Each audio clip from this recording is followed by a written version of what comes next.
Hello everybody and welcome back to ŌKAMI. Like I said, I was going to switch over the save files to the new one with all the stuff. As you can see, I have more money, my astral pouch is filled. Look at all that praise. Look at all that other stuff. Got a bunch of items. Got the same thing, except I have the golden lucky cat. I'll show you what the cat does. So I chop all those things down, they drop stuff, they come to me. Simple. So you see all this stuff I could be collecting and doing? I'm not gonna. Because I already did it. But you saw that other save right below this one when I was saving. That was me going through collecting all of the treasure and fighting all the trees. Because that's sort of the boring-ish parts of this, is watching all the lame stuff.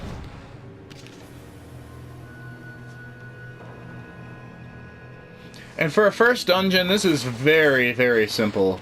Like, dang, the later dungeons in the game actually get pretty good. Like, require some effort and thought to complete. Whereas this is just like, oh yeah, you remember all the things you've learned? The powers, go ahead and use them.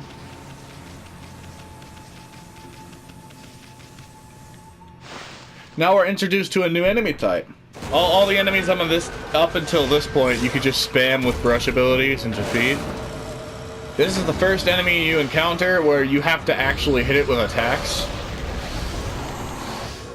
Which isn't that big of a deal.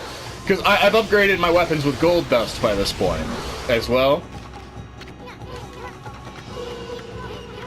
So, you can still spam it with abilities. You gotta do that, you gotta bloom it, gotta slash it. And then once it's this, most of the enemies until now you've slashed them, but for these guys you gotta bloom them to get demon fangs out of them. So it's changing up how to perfectly do fights, because imps will be mixed in with those guys, so you gotta like do things perfect better.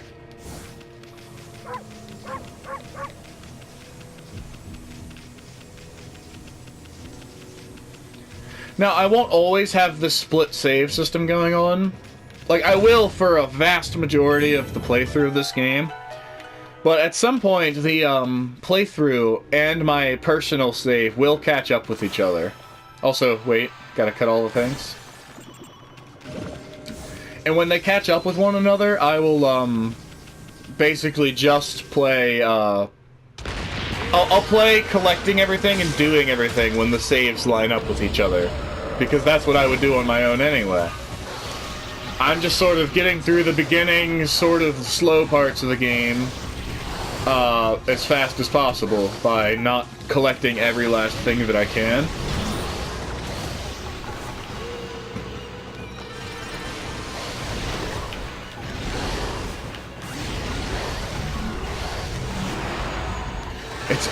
I know I don't have to bloom them, but it's force of habit. Like, I mean, bloom them to kill them. After I kill them, I mean.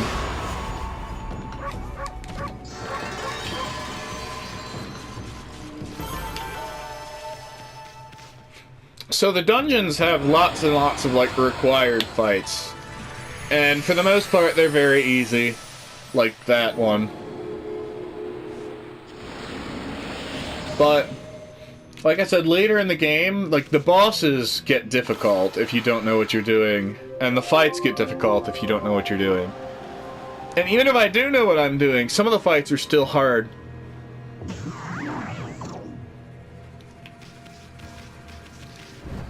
So if you examine the log, it soon would be like, man, these mushrooms sure would mushroom if there was sun. Okay, so you see that spot over there? When I was younger, and for the longest time, I had no clue how to get over there without double jump, which you get later in the game. So I didn't know how to get there. And so most of the time, when you see a bombable wall, you gotta put the bomb on it and blow it up. Every single wall in the game that can be blown up, that is on it. This is the only bombable wall in the entire game that doesn't have a crack in it. I'm going to show you what these are real quick. So this game was originally created by Clover Studios. And that little chime you heard was the Clover Studios, like, thing. This version of the game doesn't have the Clover logo on it anywhere, sadly, like during the opening. Which, I mean, I guess that company went out of business or something.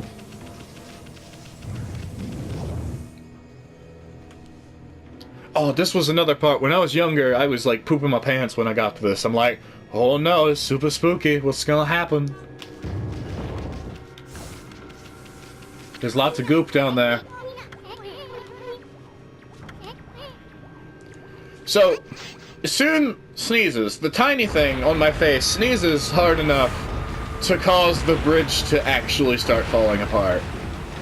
Now, I didn't know how to, like, when you dash, Amaterasu has 3 run speeds. So there's walking, sprinting, and then you go into a second sprint. You can initiate first sprint by dashing, or walking for a period of time. Oh, these guys!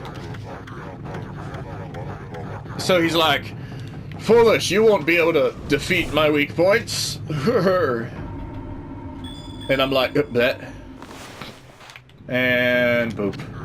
Oh, no, I hit you. I hit you good. I hit you better.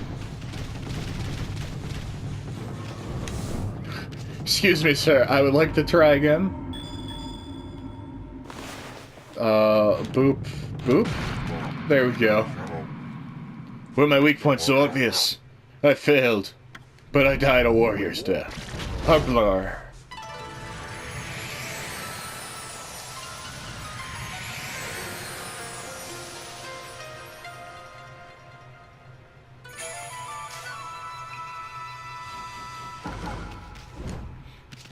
So, this place, that right there takes you back to the start. So if you want to go to the safe, if you've been like going through the ruins in this point, you want to save because you gotta quit, then that's your way back to the start. However, we are big boys and we do not need to quit, so we'll continue on. Oh yeah, these locks, I love them.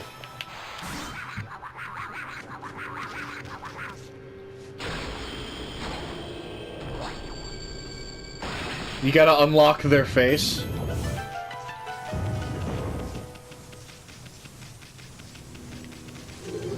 No. No. No. No fights. Man, it would be a shame if this bridge were out.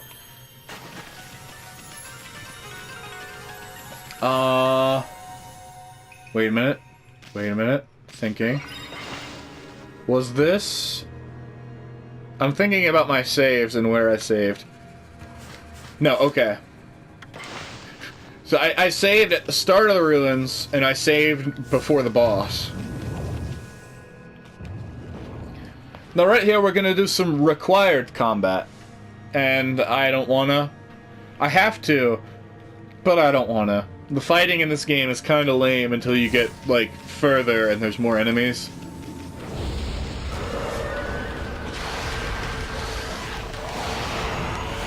So I'm not gonna perfect these fights by cutting the enemies after they're defeated. I'm just gonna win. And circle the Bork. Also, I hate how easy this game can be. So instead of making you run this gauntlet of 3 potentially difficult fights without anything to restore you other than items you've purchased, you run these gauntlets, and after each fight, you get 3 of the big healing items, which I think is about enough to fully restore your health when it's maxed out. Which is really lame and dumb, and I don't like it when games make themselves easy. Like I said, in the future when my channel grows, and I have more of a following, I am going to play ŌKAMI again. I'm just playing it for my channel right now because I can, and I wanted to play a game where I could sit here and just talk about it and why I like it and why it's good for a while. You know, as you do.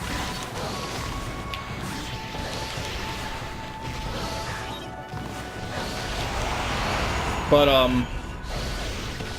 I think there's several challenges I've thought of.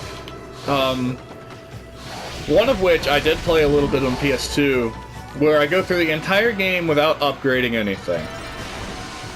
And that's circumvented by using these items called Infinity Ink Stones, because you get maximum infinite ink forever, and so the limiter isn't that big of a deal. But what I was thinking about doing, and since the PS4 version has the touchpad, to make the game unique and hard again, I was gonna do touchpad only, no items, no upgrades, to like make the experience really hard.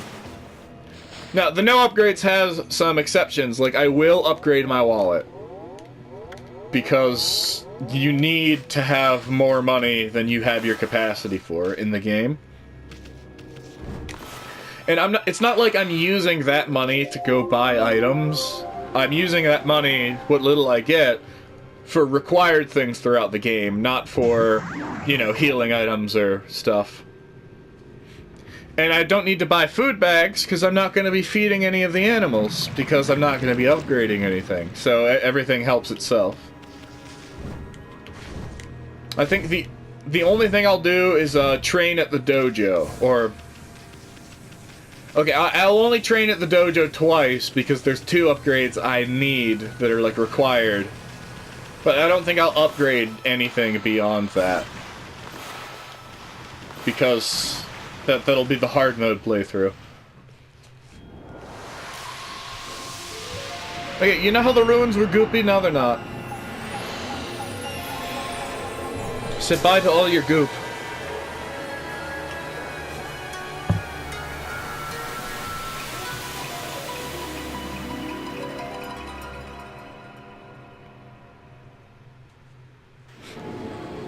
Now you get a bunch of praise because nature's all happy.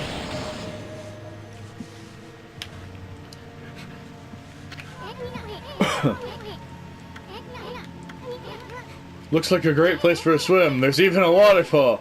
But it's loads of fun to... go straight down it. Sorry, the red text, it made me. I mean, a playful dog might do that. I haven't forgotten about looking for... So, the game's like, you could swim down the waterfall. It might be kind of fun. I've never actually walked out of here without taking the waterfall. I'm gonna walk out of the room and see if Asun says anything. But I'm going down the waterfall. Yeah, alright. Wait a minute, hang on. Hold the phone.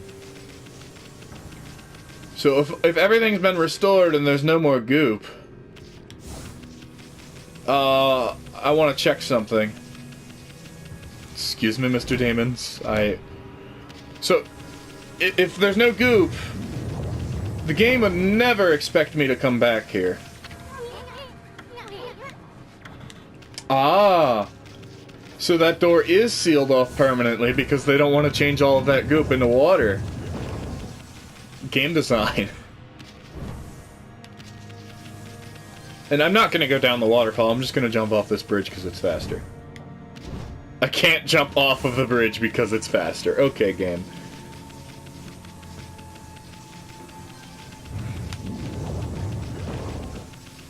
I guess I'll go down the waterfall. Oh. So much fun.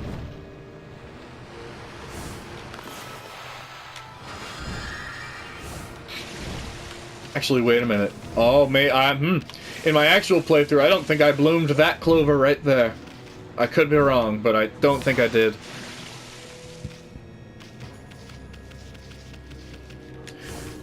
Man, it's not obvious what I have to do here, and that I might be getting a new brush power.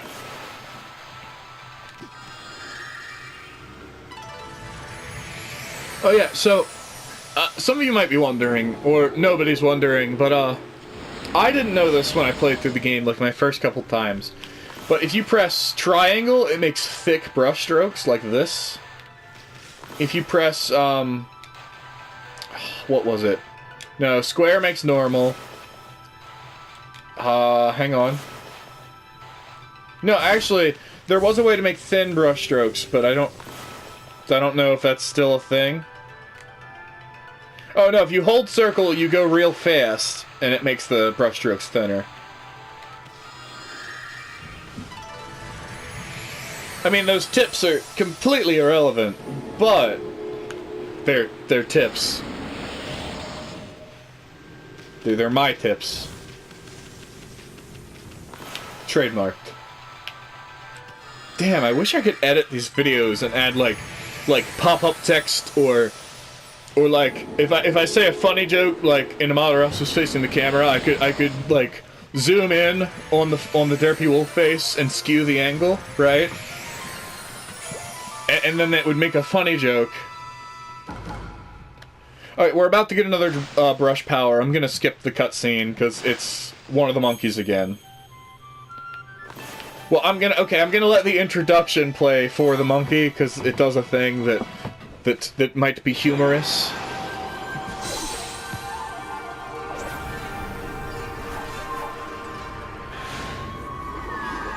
This is the only monkey that, like, does the thing, sticks the landing. Everything's perfect. Now it catches, Yeah, the other symbol is over there.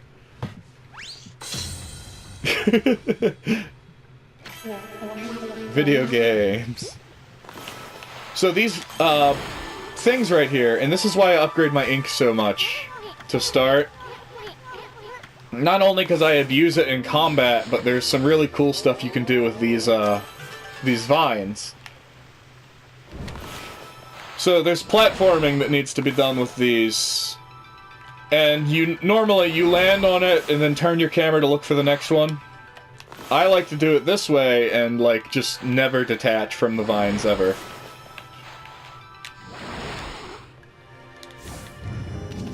Because it's fun.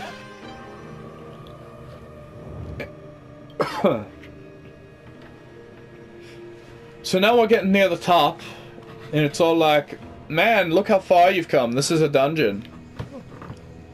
Don't you think it's cool, this dungeon you're in? That's really cool in the dungeon.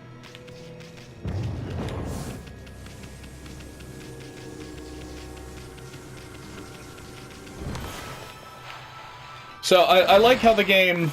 I said it does the thing that Mega Man does, where it gives you a new thing or introduces you to an enemy or concept, and then gives you time to, like, understand how it works.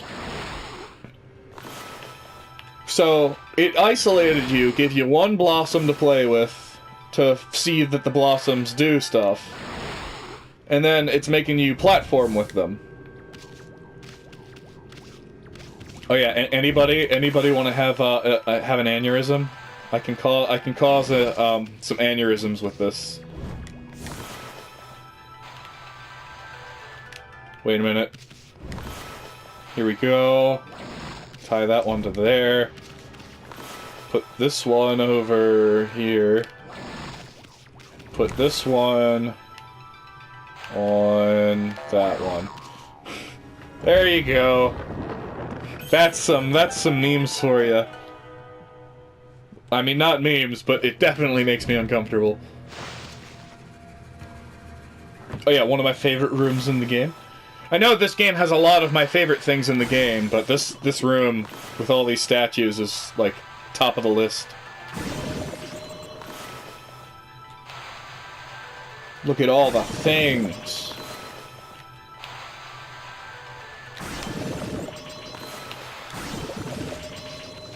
Now this is where I saved, but I don't need to revert to that save because I haven't made any more progress than I did on that one, if that makes any sense. So what I'm gonna do... There's some items there, they don't matter. There's some skulls here, they matter. But next time on the game, we'll see what's at the bottom of the ruins. I hope it's not a boss fight.